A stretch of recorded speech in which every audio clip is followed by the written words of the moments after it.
Open heart, open mind. Welcome to the Sabah channel, the official platform of the Sabah project. I'm Shara Wong, the co-founder of the Sabah project. I live Samiksha Mishra and I am from the Sattva Youth, bringing Dharma to you and bridging Dharma with youth. Sattva Youth is a Buddhist youth program initiated by the Sattva project. So the Sabah project wishes to bring together a diverse group of leading spiritual leaders, teachers, scholars, experts, artists, media makers, advocates, and activists committed to the spiritual and social change and transformative evolutions. So before we begin our program today, I would like to express our thankfulness to our broadcast director today, who is Brother Ray behind the scene. Ray, would you like to say hi to everybody? Hello, thank you for joining us. Please help us by giving us a like and sharing this video. If you are watching this on YouTube, do subscribe to our channel. Now back to you. Thank you, Brother Ray. Thank you. So, Samichan, let's kickstart our program today, which is the Dharma talk and Zen meditation guided by Myong An Sunim. Our topic of today's program is the importance of The Zen how of to show the previous Impermanence. slide. Okay. The Zen of Impermanence. And before we start with our meditation session, I would like to introduce Myong An Sunim to you. Myong An Sunim was born to a Chinese family in Malaysia in 1959. He received his education in the UK, culminating with an MBA and worked in finance. Sunim met his teacher, Zen Master Seung San, in 1992. He became a monk in 1997 and spent the subsequent 16 years in Korea on intensive Zen retreats. He received Inca, the authority to lead retreats and teach Khongans, in 2015. Sunim has over 30 years of meditation experience and teaches in Penang and internationally. His teaching approach combines the wisdom of the ancient teachers with the science of meditation to arrive at ways of practice that are well suited to our contemporary lifestyle. A warm welcome, Sunim, to the session. Welcome, Sunim. Hi, good evening, everyone, and welcome to our practice tonight. What I'd like to start off with is a meditation for about 20 minutes. And tonight I'd like to focus a bit on how we tend to criticize our meditation. So often we set fairly high bar, fairly high expectations of how a meditation should be or should not be. And then it becomes something that we can get wrong and beat ourselves up about. So when I first started meditating and I listened to all the other people who were talking about their meditation experience, I was like thinking, oh, I can't be doing this right, because they seem to be saying they had such blissful meditation, or they were awake and aware in each moment all the time, and I wasn't like that. So even when my meditation was okay, it was good, I was still thinking there must be something, some secret that I'm missing, and I'm not. There's just something that somebody hasn't told me, or something that I haven't figured out. So actually, that's not the case, because when we practice meditation, it's just meeting your mind in the moment, wherever it is. So there is no sort of correct state of meditation to get to. It's just about being present with whatever is happening, and then using your object of meditation to bring you back to the present moment if you are taken away from it. So there are things which take us away, which are often difficult thoughts and emotions. But if we learn to deal with that with some curiosity, acceptance, and kindness, then we'll probably be able to deal with these things in our daily lives in a similar way, deal with it better. So perhaps let's keep that in mind tonight, that you don't have to beat yourself up if you're having a challenging time with paying attention during this meditation practice. So let's find a comfortable, alert, upright posture. You can close your eyes or leave them slightly open and gaze downwards with a soft focus.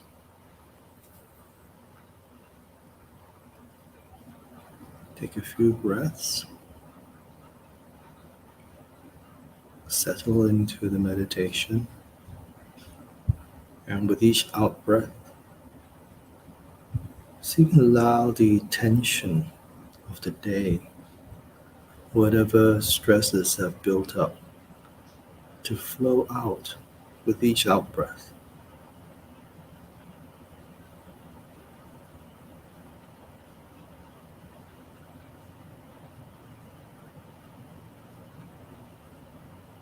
And start to notice the body breathing.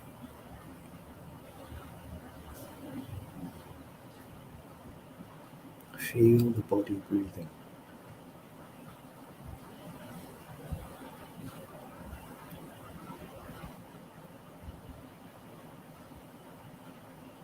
See if you can be aware of the sensation of the in-breath as you breathe in, and the sensation of the out-breath as we breathe out.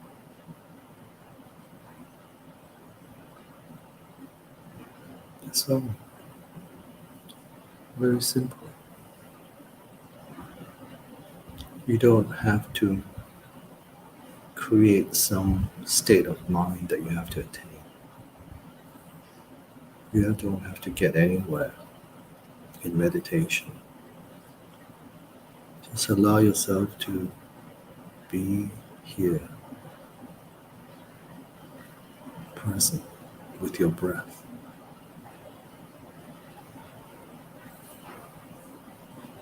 It's an opportunity to cultivate a more easeful, relaxed relationship to any moment.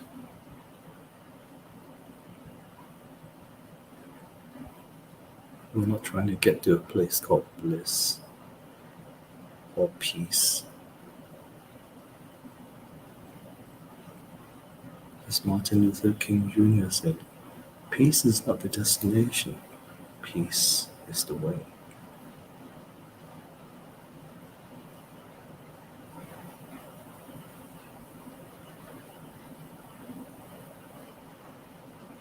So whenever you find yourself distracted by thoughts or feelings or emotions, gently try to let them go, and then bring yourself back to noticing your breath, how it feels to breathe.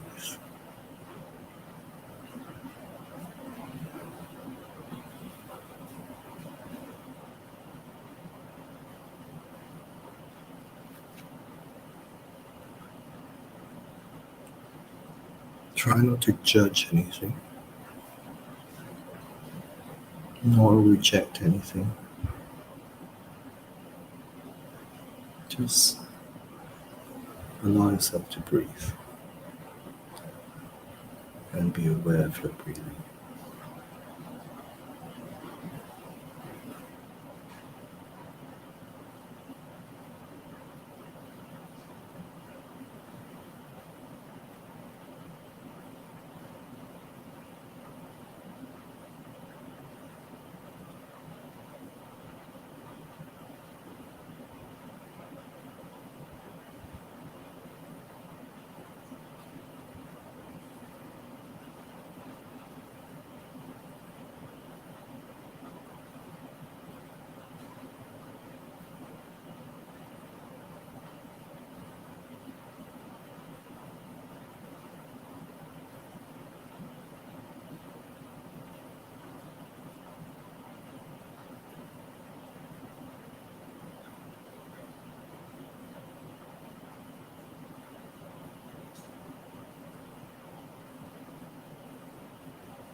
So, as we come to the end of the meditation, let's remind ourselves that most of us have a tendency to be hard on ourselves, something that we've learned, and we set the bar of our expectations for ourselves so high that often it's unachievable.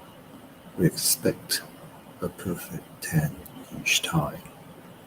And when we don't get that, and even if we get a 9, we still feel as if we've failed in some way. So, meditation is a great way to unlearn this habit,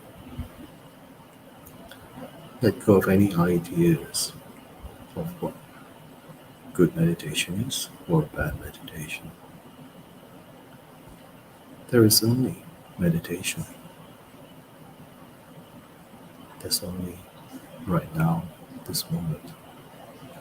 So, if you can stay with that, that is meditation practice, without the good or the bad, without the expectations or the judgments. So see if you can bring a bit of that awareness about your mind habits into your daily lives, and not perhaps beat yourself so much, beat yourself up so much for the expectations you set yourself. Taking your time, slowly open your eyes and bring your awareness back to the room again. And thank you for your practice. Okay, I hope you found that practice helpful. And tonight, we're going to talk a little bit about impermanence. Of course, this topic can actually involve like a whole series of talks, but so we're just going to touch on the core of it. And the word impermanence has become a bit of a Buddhist cliche. It's if you encounter some difficult situation, something bad happens to you. Maybe you have a minor accident with your car, or you lose some money in a business venture. Then maybe a Buddhist friend will say, don't worry, it's impermanent. So it's often used as a thing to comfort someone that things will change for the better. But what do we understand about impermanence, apart from it being used in that way as a kind of a salve for life's difficulties? So when after Buddha got enlightenment, his first teaching was that all life is dukkha, or all life is ultimately dissatisfying. So everything is impermanent, never stays in the same form. And because everything is always changing, because everything is impermanent, then human beings constantly experience what is called the eight sufferings. In Buddhism, we have a lot of lists: Four Noble Truths, Eightfold Path. This is one of them, eight sufferings. So the first four sufferings are birth, old age, sickness, and death. And when I read this, I was quite surprised to see, why is birth a suffering? But let's consider what it's like to be born. When you're a baby developing in your mother's womb, it's actually a very, very warm, safe, and comfortable environment. Then, after 9 months of growing, you're suddenly ejected from this warm, safe, secure, comfortable place. And then you're surrounded this, maybe somebody may be tugging at your head, the doctor may be pulling your head to get you out of your mother. And also maybe they may have to do an operation, a cesarean, to get you out. And then you come into this bright lights, cold room, and then the first thing that somebody does to you is hold you up by the legs and slaps you on the bottom, hard, to make you cry. So the first sound that you actually uh, comes out of your mouth is not a laugh. You're not going, ha, I'm born, I'm so happy. You are crying. Ua, kua in Korean. In Korea, they say the baby makes this kua kua sound, which means help me, save me, save me. So babies, the first thing that babies do after they're born is cry. I'm not sure if there are probably no babies that when they're born laugh, are happy. Maybe I'm wrong. If somebody knows a baby that's like that, please let me know. But I think the majority of babies cry when they're born. So it is kind of a suffering for this baby to get thrown out into this cold, bright world, which it's not used to. And life itself is not easy.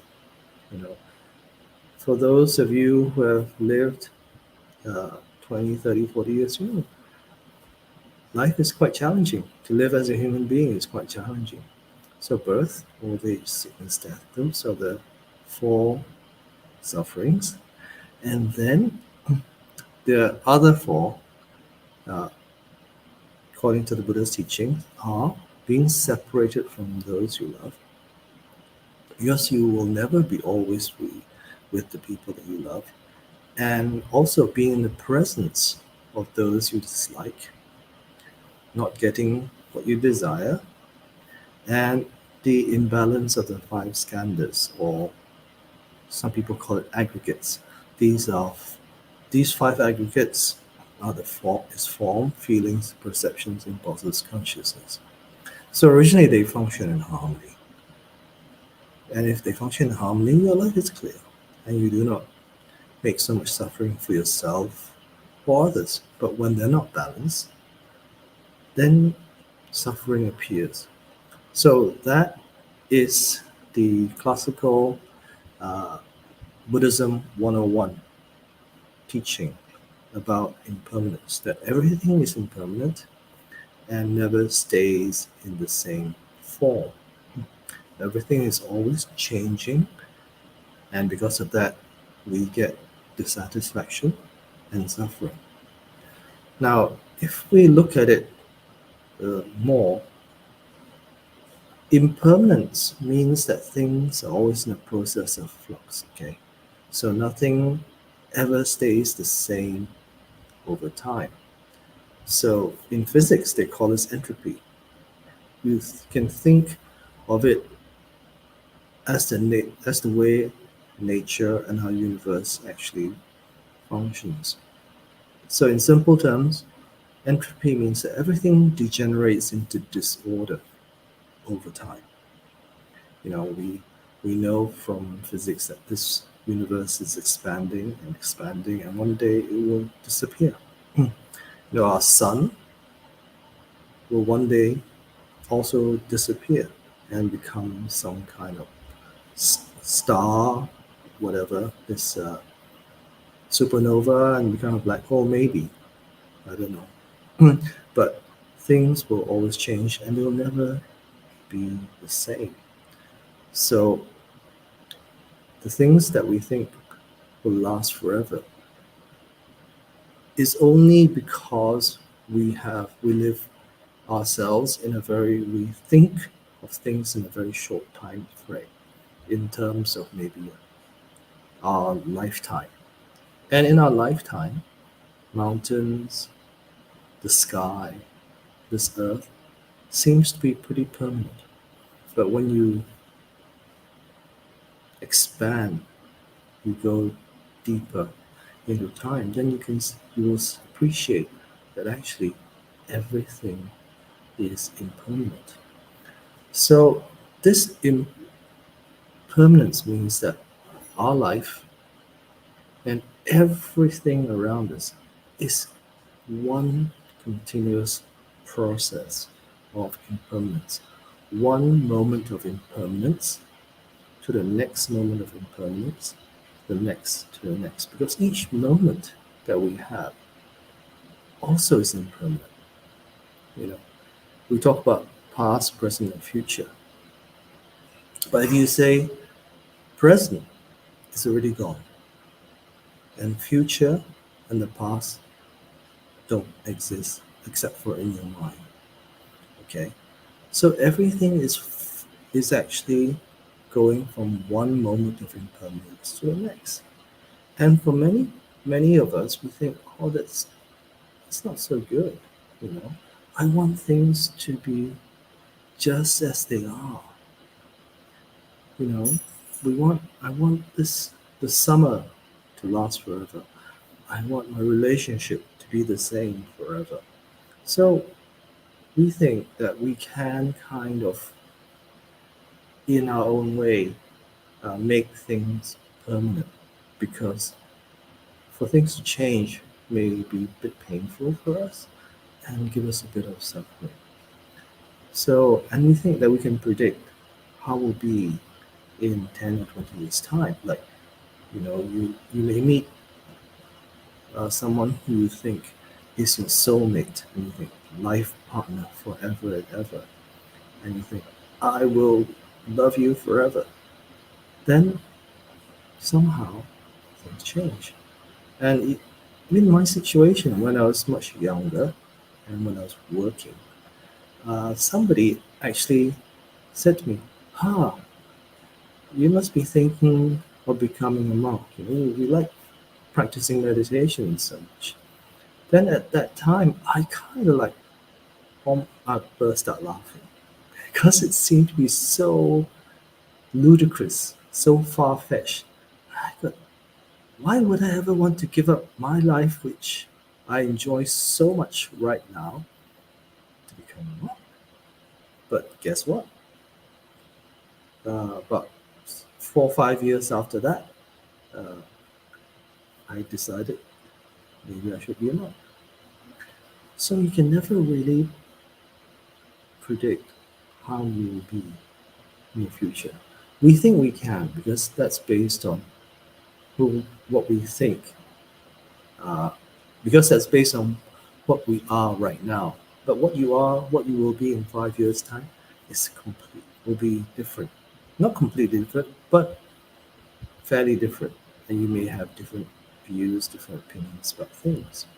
So when I came to that 5 years later, I thought, well, it's not so bad.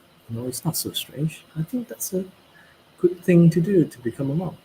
So my whole perspective on the monastic life had changed.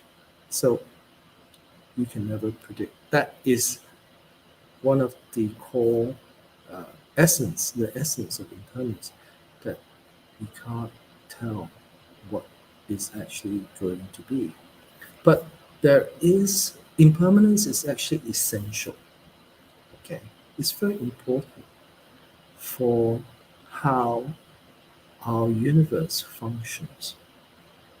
If you look in nature, the reason why nature works, that regulates itself, is because things are impermanent. Why we can kind of live fairly peacefully on this planet is because we're impermanent. Okay, so here's the story for you. In the United States, uh, cou- there's the couple of kindergarten teachers would sometimes take their children, 3 to 5-year-old children, into the woods and play a game. They call it finding dead things.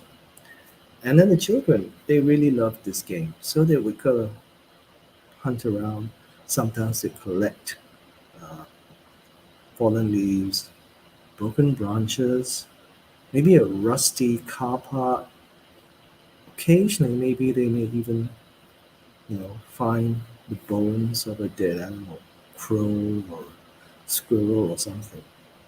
Then they would bring them all back and then put them on a, a top, tarpaulin, and show everyone else. And then they would sort of have tell the teachers to encourage them to tell some story about it.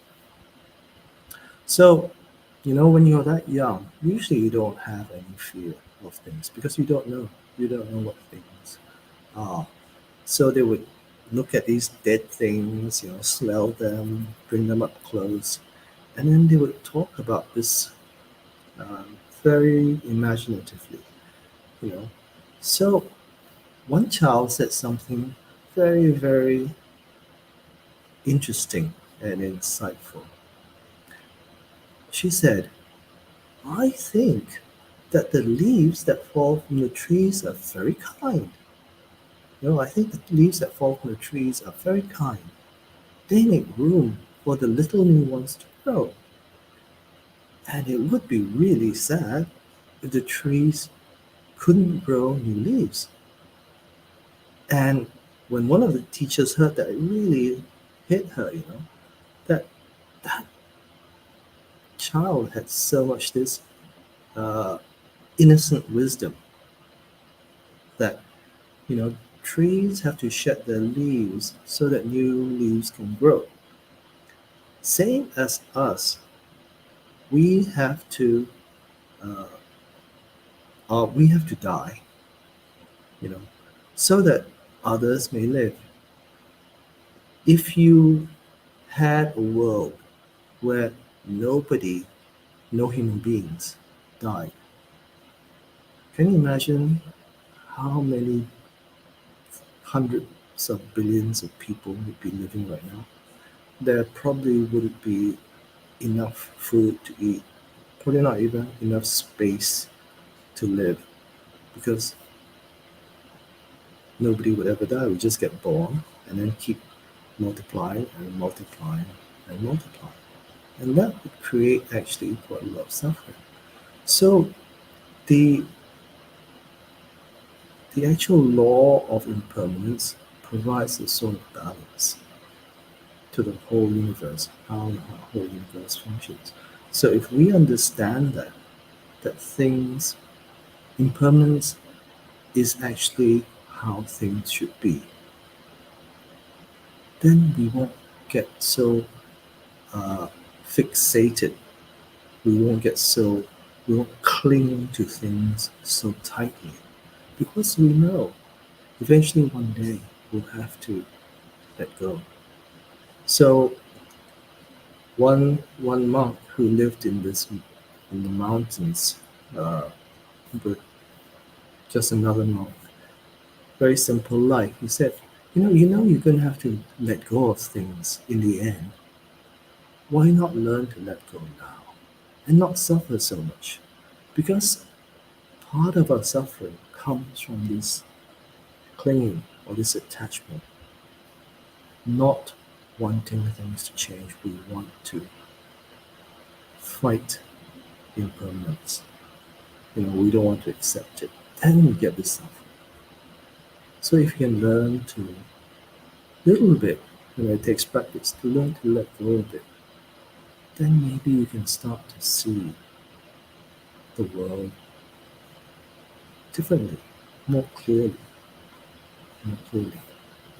So these principle of impermanence provide some balance and harmony to our world. We rely on it. In fact, we rely on impermanence. Maybe you're attending a very boring dinner party. It won't last forever. You know that. That's impermanence. so you can be certain that it will end. Even evil dictatorships will one day crumble and be replaced by something different, hopefully better. So even forests, we are nowadays we're very aware of forest fires, like big forest fires because of climate change. But in the past, there have been forest fires, not as extreme as nowadays, but these fires occurred naturally from lightning strikes and so forth. Then they enable parts of the forest to regenerate itself. So it's a natural process of regeneration, just like many, many things. So this whole uh, law of impermanence is a law of the universe, and it is something that is actually essential. So that's why the Buddha taught it, that impermanence is the law of the universe. Every moment actually is brought into being and then goes away. And then you have the next moment. So actually, you can see basically your life as a stream of impermanent moments that are just interrupted by these two events of life and death. Then it continues again. If, of course, you have to believe in our Buddhist teaching of rebirth. But basically, life and death are just impermanent events also in the process of our life. Think of it that way. So we flow from one impermanent moment to the next, again and again. And maybe that is something, if we can accept and understand, will help to uh, alleviate our suffering when we feel very attached to something that has gone away, or attached to something that has changed and is no longer the way that we used to have it. So that, I think, is my kind of nutshell explanation on impermanence and how we may kind of live with it and learn to live happily with it and learn to accept it. You know, you can't fight. There's no point in fighting uh, reality. No point in fighting the law of impermanence because that's just how things roll and that's how things will be. And there's nothing you can. It's better to actually learn to live in harmony with it. So that's all for tonight. Does anybody have any questions? Thank you, Sunim, for the inspiring talk. Now, I was thinking, Sunim, we talk about impermanence. How about our Buddha nature? Is it permanence or impermanence or beyond both permanence and impermanence? And how about Buddhahood that we are going to attain, if we happen to become a Buddha in the future? So is that permanent or impermanent? What is Buddha nature? Buddha said all things are Buddha nature. So already you Mhm. have it, right? So it actually isn't something that is permanent or impermanent. It's Mhm. not like in the Heart Sutra. It says no appearing, no disappearing, Mm. no attainment with nothing to attain. Okay, so it's already inherent in all things. Like what is it? Everything has Buddha nature, Mm. right? It's not something that you kind of get, Yeah. right? It's just something that we realize. It's like Like if there are never any mirrors or any kind of reflective surfaces in your house or wherever you live, you never know what you look like, right? Mm. You don't know what you look like because there's nothing to reflect. No, there's no photographs, no smartphones either. Okay, then suddenly one day you discover a mirror. Then you stand, then you see, that's me, and that was me all along. You know, regardless of what kind of ideas you might have had of what you were like or what it, then suddenly you see this mirror reflects very clearly what you are. But you've been that all along. It's just realizing it. Yeah. Mhm. So Does it's that help? beyond description. It's like inconceivable. Yeah. The that's why the Buddha never said anything like, uh, well, I'm only going about my understanding of the Heart Sutra. But he didn't say anything like, uh, what Buddha nature is this. Okay. In the Heart Sutra, it says no. Uh, it's not. Actually, the Heart Sutra has got a lot of negatives in it. No form, no emptiness. No attainment, nothing to attain. Uh, Whatever it is, no origination, no stopping, no path, no cognition. No coming, no going, no life, no death. All these negatives. And why? Because if he was the Buddha, he could have just said, "It's this," and then you got it or you haven't. But he couldn't because it's not something that you can actually define with words. So what he was doing in Heart Sutra was saying, yeah, it's not this or not that. So kind of saying, if you go that way, that's not it. That's not it either. That's not it. So hopefully, when you understand what it isn't, then at least you can start to come to some experience of what it is, which cannot be explained with speech and words. You know, it's beyond speech and words because it's an experience that cannot be put into speech and words. If it could, I'm sure because there's so many smart people in this world, so many really smart people, they could read it and get it. But 2,500 years later, we're still trying to, what is it? Only way to get it is through practice. Then that's what it is. So in Zen, that's why we say when you drink water, you know for yourself whether it's hot or cold. And it's like that. So I can't explain it to you either. I wish I could. Now I wish I could. I wish I could, bottle up enlightenment and Buddha nature, then give it away free for everybody. Then maybe there'll be a bit more peace in this world. Yeah. Thank you, Sunim.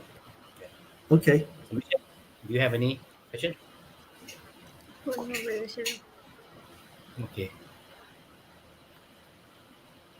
Okay. If that's all, then let's introduce the next week program. Okay. Mm-mm. So we have a next event on 20th of November. The Four Immeasurables and Bodhisattva. The moderator is Ram Narula and guest will be Bem Mitriu and Dr. Giuliano. Great. Now let's So conclude the session. Yes, Sunil. we we end with a forward vow. So put our palms together. Yes. Sen- Sentient beings are numberless. We vow to save them all. Delusions are endless. We vow to cut through them all. The teachings are infinite. We vow to learn them all. The Buddha way is inconceivable. We vow to attain it. May all beings be well, happy, and safe. Thank you, Sunil. Thank Thank you you very so Okay, much. much. thank you. Thank you very much. We know that Everybody have, you are going to have you're going to have a long retreat until next year, right, Sunim? yeah, I'm going to have a study break Okay. starting December till the middle of January. So happy retreat, and then maybe you'd like to say something to wish everybody happy New Year, Sunim. Yeah, I hope everybody Yeah. has a happy, safe, and peaceful end of the year and beginning of the next. Take care, stay well, and be safe. See you Thank around. you, And Sunil. don't stop practicing. Yeah. Yeah. See you next time. See you next time. And keep Thank you. watching the Sattva channel. Thank you. Thank you, Sunim. Okay. Okay. Okay. Bye Good bye. night.